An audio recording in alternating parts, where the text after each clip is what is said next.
ఈ సంగతులలో ఏ విషయమందును యోబు నోటి మాటతోనైనను పాపము చేయలేదు.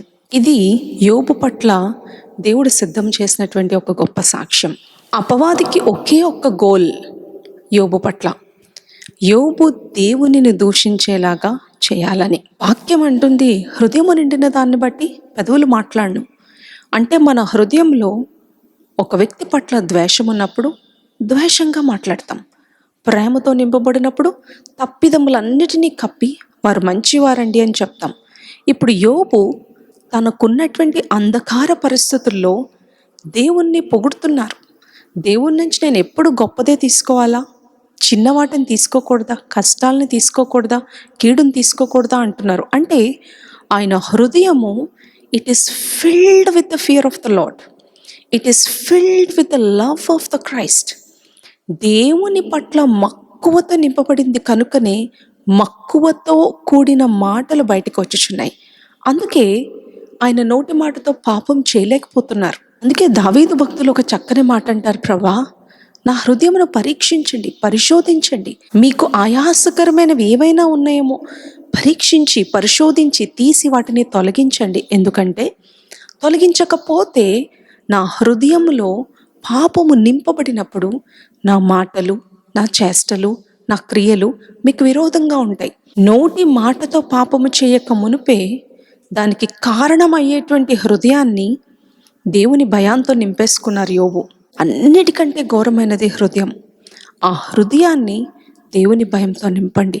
అప్పుడు మన మాటలు కొద్దిగా ఉంటాయి. ప్రసంగి ఏమంటున్నారు 5వ అధ్యాయంలో, దేవుడు పరమందున్నారు, మనము భూమి మీద ఉన్నాం కనుక మన మాటలు కొద్దిగా ఉండవలెను. దేవుణ్ణి దుఃఖపరచొద్దు, పరిశుద్ధాత్మని బాధ పెట్టొద్దు, సేవకులకి వ్యతిరేకంగా మాట్లాడకండి, సంఘంలో మీ తోటి వ్యక్తుల విషయంలో వ్యతిరేకంగా మాట్లాడకండి. నోటి మాటలు జాగ్రత్త.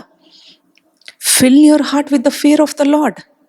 అప్పుడు మీ నోటి మాటలతో పాపము చేసే అవకాశం ఉండదు. నోటి మాటతో మనము పాపము చేయకుండా భద్రంగా ఉన్నప్పుడు దేవుడు మన జీవితంలో మొదట ఒక గొప్ప సాక్ష్యాన్ని సిద్ధం చేస్తారు. ఒక గొప్ప టెస్టిమనీని నీ కోసం సిద్ధం చేస్తారు. ఒక గొప్ప రెస్టరేషన్ని నీ కొరకు సిద్ధం చేస్తారు. గొప్ప ఆశీర్వాదాల్ని సిద్ధం చేస్తారు. నిన్ను గమనిస్తారు. అసలు ఈ వ్యక్తి ఎలా ఉంటున్నాడు, ఒక ఆధిక్యతనిస్తే తన మాటలు ఎలా ఉన్నాయి, ఒక పవర్నిస్తే ఈ వ్యక్తి మాటలు ఎలా ఉన్నాయి.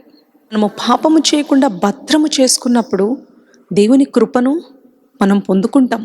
దేవునికి అఫెన్సివ్గా ఉన్న ప్రతిదానిని తీసి ప్రక్కకు పెట్టి మన మాటలను భద్రముగా కాచుకుంటూ దేవునికి భయపడి బ్రతకాలని దేవుడు ఆశపడుచున్నారు. More than any ministry, do remember your heart is very important. The posture of your heart, what you speak, what you think, what you desire, what you wish for in your heart matters the most, because that's what protected Job from sinning against God. Amen. God bless you.